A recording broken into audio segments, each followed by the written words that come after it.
Hello বন্ধুরা, আশা করি তোমরা সবাই ভালো আছো, সুস্থ আছো। তো আমিও ভালো আছি, সুস্থ আছি। আজকে ব্লগটা একটু 8টার দিক থেকে শুরু করছি। তো আজকে ব্লগটা একটু অন্যরকম হতে চলেছে, একটু ভিন্ন স্বাদের ব্লগ। তো আমার জীবনেও প্রথমবার বলতে আমি কারোর কখনো দেখিনি এরকম কিছু। এটা একদমই সম্পূর্ণ আমার কাছে নতুন কিছু একটা ব্যাপার আর কি। তো অবশ্যই তোমরা ব্লগে দেখতে পাবে কী ব্যাপার। তো ওই জন্য দেখো সকাল সকাল উঠে আমি বাকি সব কাজ করে নিয়েছি। তো যেগুলো তোমাদের সাথে শেয়ার করতে পারিনি, কারণ কি আজকে একটু তাড়াতাড়ি সব কিছু করতে হবে। তো সে কারণেই আমি কিন্তু পুরো সব কাজগুলো আজকে দেখাতে পারিনি। তো এই যে দেখো এবার বিছানাটা তুলে নিচ্ছি। তো আজকে বিছানাটা ভালো করে ক্লিন করে নিচ্ছি, কারণ কি আজকে বাড়িতে দু একজন লোক আসবে। তো ওই জন্য দেখো বিছানা পুরো তুলে আবার সুন্দর করে বিছানাটা রেডি করে পেতে দিয়ে আমাকে স্নানে যেতে হবে। তো স্নানের কাজটা গুছিয়ে নিয়ে আমাকে বসে যেতে হবে কিন্তু অন্য কাজে।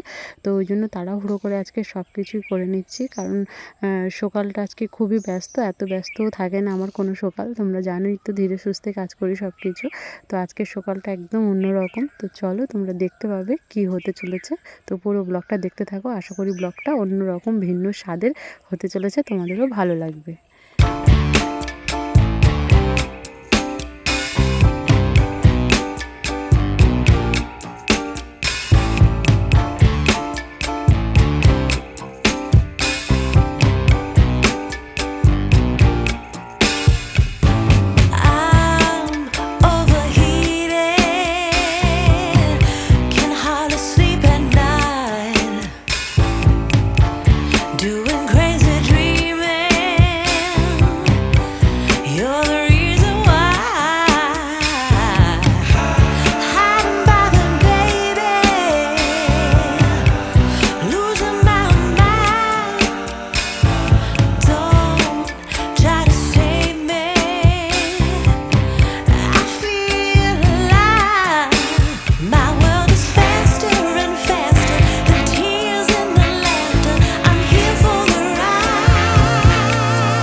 বন্ধুরা, তোমরা তো দেখতে পেলে ওইদিকে ঠাকুর মশাই এসে সমস্ত জিনিস গুছিয়ে নিচ্ছে, ওনার যা যা প্রয়োজন। আর এদিকে দেখো আমাকে দিয়ে দিয়েছে তুলসী কাঠের মালা আর ঘুমসি।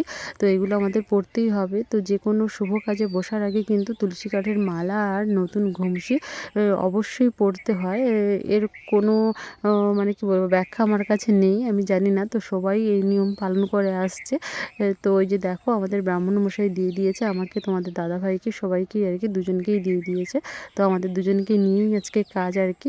আর ওইদিকে তোমাদের দাদাভাই কিন্তু এখন এই মুহূর্তে বাড়িতে নেই, চলে গিয়েছে আমাদের একজন স্পেশাল মানুষকে আনতে।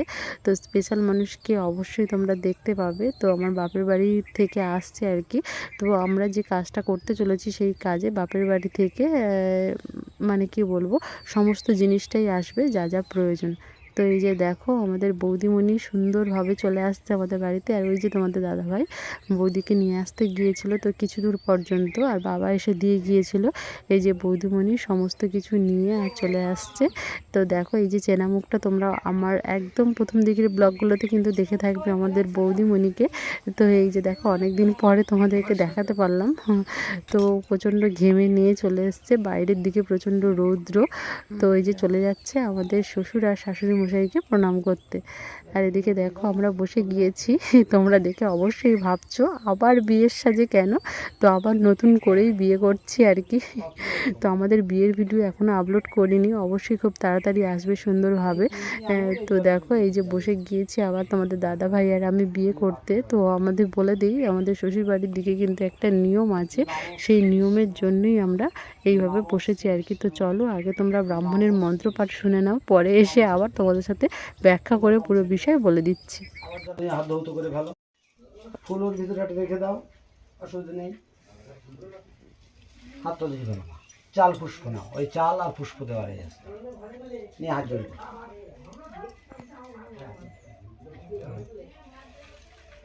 করে বাক্য বলো, নম তদ বিষ্ণু পরমং পদং সদা পশ্যন্তি সূরয়।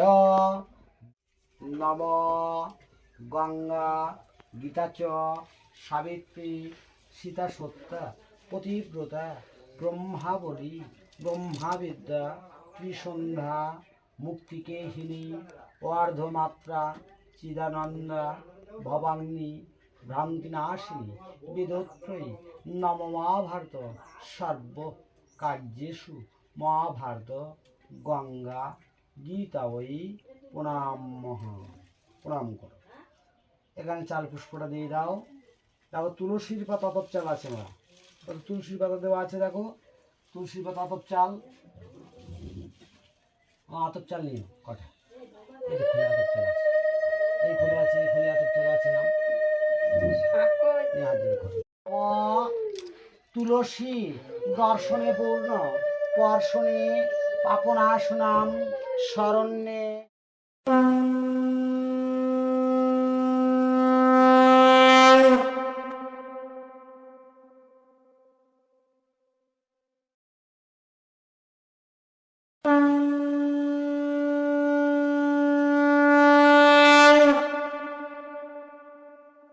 তো দেখো বন্ধুরা, আমাদের কিন্তু সমস্ত কাজ একদম সুন্দরভাবে সুষ্ঠুভাবে করার জন্য আমরা পুরো বসে গিয়েছি, এতক্ষণ তোমরা দেখতে পেলে।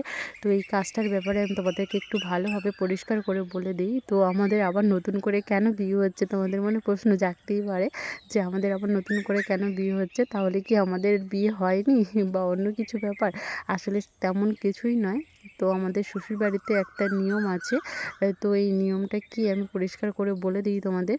তো এটা কোনো লজ্জার বিষয় নয় বা কোনো সংকোচের বিষয় নয়, একদম পরিষ্কার করে বলে দিচ্ছি যে শ্বশুর বাড়িতে আসার পরে নতুন মানে বাড়ির বউ যে, তো তার যে পিরিয়ড হয়, তো ওই পিরিয়ডের 17 দিন পরে একটা কাজ করা হয়। এটা শ্বশুর বাড়ির নিয়ম, আমাদের বাড়ি কিন্তু এরকম কোনো নিয়ম নেই, আর আমি জানিও না, প্রথমবার এর সম্মুখীন হয়েছি আর কি।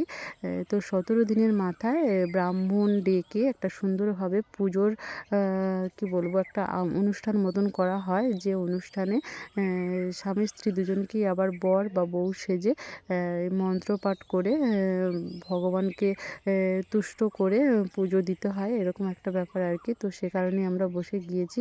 আর এর মোক্ষম বা মূল বিষয় হচ্ছে, আমি যেটা বুঝলাম তো সেটাই তোমাদেরকে বলছি।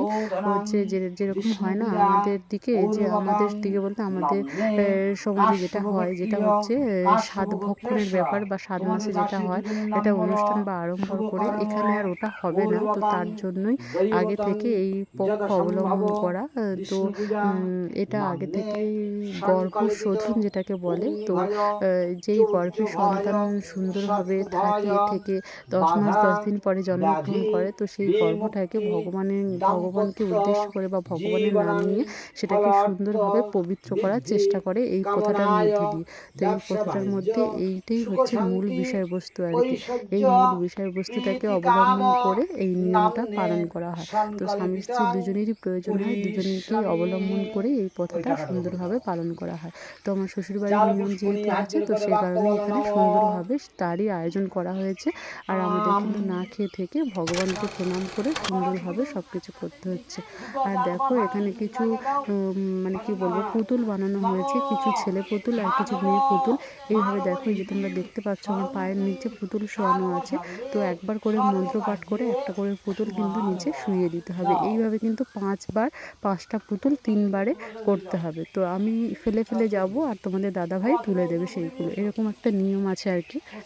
তো প্রত্যেক পদক্ষেপে এই পুতুলগুলোকে একটা করে পা দিয়ে পায়ের সামনে রাখা হবে, আবার একটা পা ফেলে তারপর একটা রাখা হবে। এইভাবে কিন্তু 3 বার হবে, আমি ফেলবো আর তোমাদের দাদাভাই তুলবে, এরকমই নিয়ম আর কি। তো এই নিয়মের জন্যই এটা করা হচ্ছে। তো সন্তান ছেলে হোক বা মেয়ে হোক, যাই হোক, তাকে অবলম্বন করেই তার মঙ্গল কামনায় এটা করা হয়। এটা মানে কি বলবো, আমাদের কোথায় এটা অন্যরকম বলি আমরা। তো এখানে দেখো আমার কোলে সেই পুতুলগুলো কিন্তু আছে, একবার করে মন্ত্রপাঠ হবে আর একবার করে এই পুতুলগুলোকে শুয়ে রাখা হবে।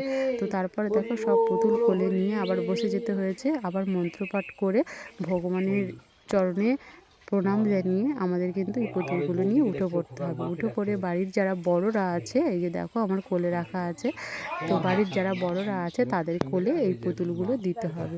দিয়ে এই পুতুলগুলো আবার তারা আমার কোলেই ফিরিয়ে দেবে। দেওয়ার পরে এটা সুন্দর করে গুছিয়ে রেখে দিতে হবে।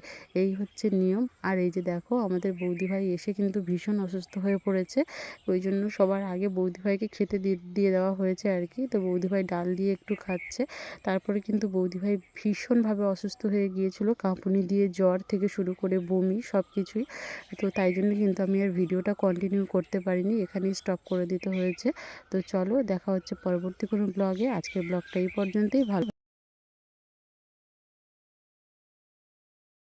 তো আজকের ব্লগটা ভালো লাগলে অবশ্যই একটা লাইক করে দিও। আর তোমাদের কারোর সাথে যদি এরকম নিয়ম পালন হয়ে থাকে তো আমাকে কিন্তু কমেন্ট করে জানাতে পারো।